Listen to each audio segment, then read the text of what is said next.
Gabi ng Ted. Sinirap din natin nakunan ng impression dito or observation yung isa nating kaibigan, si Brother Norman Imperial, na nakabase dyan sa US. At alamin natin sa kanya, ano nga bang kanyang masasabi tungkol dito. Meron siyang ibinagi sa atin ng kanyang video na talaga nagpapaliwanag tungkol dito. And maybe makakuha tayo ng bagong idea, bagong information tungkol sa paliwanag na ito ng ating kasamaan, ating kaibigan, si Brother Norman Imperial. Go ahead, Brother Norman. Gabi ng Ted. Magandang gabi. Isang magandang development ang naganap dito sa US nung nakaraang buwan, if I'm not mistaken, Mayo 8 at Mayo 22, May 8 and May 22, nang pinasinayaan ni Pangulong Donald Trump yung sinasabing wardepartment.gov/UAP files. Yung first wave, nirelease nila noong May 8. Yung second wave, ay nirelease nila noong May 22. Tapos, mayroon pa daw paparating na third wave ng mga UAP files.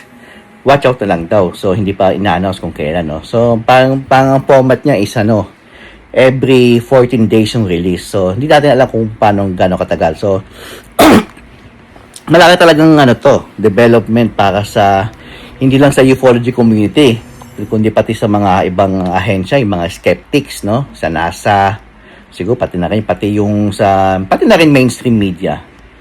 Kasi ang dami nang inabangan nila na disclosure president, dati akala nila si Obama.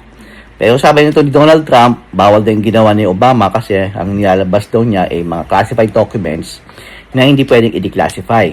So, kay Donald, ang nilabas niya ay yung mga kuha ng mga barko do sa US Navy, sa iba-iba pang sa CENTCOM, madami dun sa Central Middle East, sa Northcom tsaka Central Command, at meron din dito sa sa NORAD, sa Colorado, sa Cheyenne Mountain, sa US Air Force, base na underground base. So madaming madaming nilabas na siguro yung mga nilabas naman nilang files para sa mga ufologists is all news na. Na walang mga all news doon na hindi na encounter na makita ng mga bogey na tumatravel, na dinidefy yung anti-gravity, nagsusumi ng 90 degree pa mga insekto, tapos pa SS, pa sigsag, biglang hihinto, parang mga langaw. Pero inconclusive yung mga nilabas na video. Hindi alam kung basta mga anomaly lang siya, pang unidentified nga. So yun yung status, inconclusive. Hindi alam kung sino papatakbo, yung mga race na walang binanggit ng mga body. So maulinigan na natin yung mga bodies na yun, yung mga katawan ng mga EBE, extraterrestrial biological entity, EBENS, kung tawag ni Dr. Stephen Greer, nasa mga laboratorio either sa S4, yung sa Groom Lake, Nevada, sinasabing Area 51, malapit sa Nelos Air Force Base. At yung isang pinakahangar talaga daw nila ay yung sa Wright-Patterson Base, Air Force Base sa Ohio. So yun yung mga hangar ng mga operation nire-reverse engine ng mga aircraft. Ang involved pa sa mga dito yung mga US contractor, pinakamadami dito yung Lockheed Martin tsaka Skunk Works, yung pinakamatunog na nagre-reverse engineer nitong mga recovered aircraft. Tapos nire-reverse engineer, pinapaginawa ng parte ng inventaryo ng teknolohiya nila na napakalawig na through the years. Actually, itong mga to itong mga to ay parte ng isang napakalaking conglomerate of body na tinukoy ito ni dating Pangulong Dwight Eisenhower, tsaka noong 1930s, military attaché siya ni Pangulong Manuel Quezon noong mga panahon bago magka World War II doon sa Pilipinas. Si Dwight Eisenhower, natuklasan niya na isang napakalaking body ng mga tao, kapulungan ng mga tao na tinatawag niya, ang tawag lang niya ay Military Industrial Congressional Corporatocratical Complex, no? No, na napakalaki ng body. Kung sino man yung hawak nila, siguro ito yung pang OG na GOAT na siya may hawak lahat ng mga anti-gravity technology. Siguro way back from the 1930s nung simula pang mag-crash. Siguro sangay sila ng gobyerno dito ng US or may contact sila sa gobyerno ng yung mga European government o kung sino man mga bansa na may hawak ng mga recovered crash debris na ginawa nilang inventaryo, siguro pati Vatican kasi may batita pa nga may na-recover daw ang Vatican na sa Vatican Archives sa underground meron silang archives ng mga bagong teknolohiya, no? So, natigil tayo sa mga debris sa Vatican. So, yun nga, yung mga napakalawak ng kwento na to, na, yun na nga, yung natigil tayo sa Military Industrial Corporatocratical Complex, sila rin yung mga tao na nakainkwentro ng mga kongresista dito sa US na gustong, na nagukay, nag-research. They are making their own research and their own personal digging. At yun na nga, napunta na sila sa, meron na silang mga hindi natin masasabi pang CIA, no? Napakalaking entity na roadblock, stumbling roadblock tawagin nila. Yung dalawang primary congressman to si Congressman Tim Burchett from Tennessee, Republican, at saka si Congressman Ana Paulina Luna from Republican din from Florida. So, mapapansin mo siguro mga kalyado nun, kasi Republican, mga kalyado ni Donald Sige, wala pa ako naririnig ng Democrat, no? So, malaking rin to, yung UFO disclosure, malaking politika rin to, parang Senado Serie lang sa Pilipinas, na ganong kalaki, una pa, siguro kasing tandaan na pa nung Roswell debris New Mexico, nung June 1947, nang una nag-crash dito sa New Mexico yung debris ng UFO, o mas nauna pa doon. No? So, ayun na nga, yung may isa ring balita dito, no, nangingialam na yung ito yung tinatawag ni Donald Trump na, by the way, ito yung tinatawag ni Donald Trump na deep state. Ito yung Military Industrial Congressional Corporatocratical Complex, pati sila, kasi tsaka rin to, na-encounter din ng Kennedy ni JFK, tsaka ni Robert F. Kennedy, tsaka yung ngayong yung kasulukuyang Health and Human Services Secretary, katumbas ng DOH sa Pilipinas, si Robert F. Kennedy Jr. Siya ang nagsulong, by the way, kay Trump, kay Donald, na ilabas itong mga UFO files, i-declassify siya, pati yung assassination ng uncle niya, na si JFK, noong 1963, November 22, na i-declassify na rin, no? So, yun, nag-declassify na months ago. So, ito ng UAP, madami na talaga stumbling block, no? So, hindi siya matuloy-tuloy.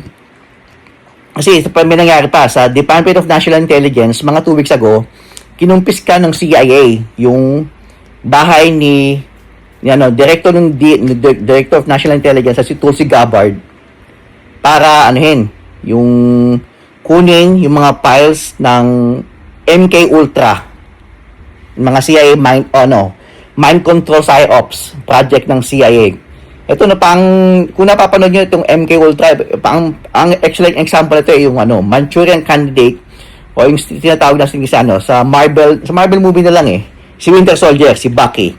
Yun, siya ang perfect example ng activated super soldier, o yung tinatawag na MK Ultra, mind controlled super soldier, na isipin ng MK Ultra, manufactured killers utilizing lethal tradecraft requiring assassination. Yun ang ibig sabihin nung acronym na MK-ULTRA, MK Ultra. Yun.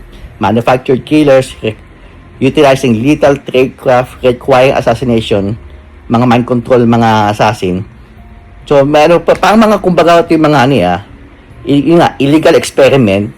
Kumbaga ito mga ito magkakadugtong-dugtong one thing leads to another. One research, one anomaly, unidentified anomaly leads to another. So, napakalawak na to. Hindi isang napakalaking topic to na hindi kasya ang isang upuan, hindi kasya ang isang topic. So, yung UFO, napakaliit lang na aspeto to. So, yun nga, na-stumble block na nga sila, sinasabi na parang pinipigilan itong dalawang congressista, si Congressman Tim Burchett at si Congresswoman Ana Paulina Luna. Parang sinasabihan sila, wag nilang ituloy yung ano nila, yung probing nila tungkol doon sa mga mga kung sino man yung may hawak ng mga debris or kung sino papalakad ng mga UAP na ng mga UFO. Nandun na nga sila, nakita nila na na siguro may na siya, may kapabilidad na mag-travel interstellarly, FTL, faster than light superluminal travel. Na yun nga, nakikita natin sa science fiction sa Star Trek, no? Ayun na yung kapabilidad niya. Ang main prominent figure dito sa disclosure movement na to ay walang iba kundi si Dr. Stephen Greer. I think narinig nata rin to ni kapatid na Kuya Ray, yung tungkol kay Stephen Greer, na siya yung dati siyang neurosurgeon pero nag-facilitate siya ng parang siya may sarili siyang movement, nakalimutan ko na sa sobrang dami ng impormasyon ng mga ko dito, nasagap. Siya ang primary promotor ng CE5, ng Close Encounters of the Fifth Kind. Yung kumbaga magme-meditation kayo, tapos group meditation, makikita kayo sa mga good extraterrestrial na party ng Galactic Federation. So ako niniwala rin ako talaga sa Galactic Federation, no? No, talagang sila, body sila. Kasi yung sa research namin, ako naman galing sa sa Ra Research Society ni Wesley Bateman, meron talaga silang pinadating kay Mr. Wesley Bateman na anti-gravity technology na yun ang naging pundasyon dito sa US ng Project Shiva Nova. Yung si Shiva, yung madaming kamay na na goddess of if I'm not mistaken, si Shiva ata is goddess of god of destruction or god of nourishment. Ay tama, goddess of destructionist, yung destruction, si Shiva. Siya, laser siya, isang deuterium capsule o deuterium pellet.